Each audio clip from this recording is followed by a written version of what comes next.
Xərçəng xəstəliyindən tamamilə sağalan insanlarda xəstə öz diaqnozunu bilməsə belə, xəstə yaxınlarında belə bir şübhə yaranır. Görəsən doğrudanmı bu xərçəng idi? Əgər xərçəng idisə, bu niyə sağaldı? Yəqin ki, diaqnostikada yanlışlıq olmuşdu. Burada xoş xəstəlik işi olmuşdu.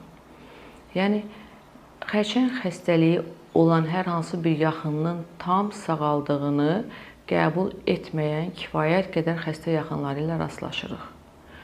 Onlar düşünür ki, bunların yaxınında xərçəng deyilmiş, yalnız xoş xəstəlik bir işiymiş. Mən yenə də təkrar edirəm. Xərçəng xəstəliyi tamamilə sağalandır. Hansı mərhələdə müraciət etməsindən təklif olunan müalicəni tamamilə sona qədər getməsindən çox asılıdır.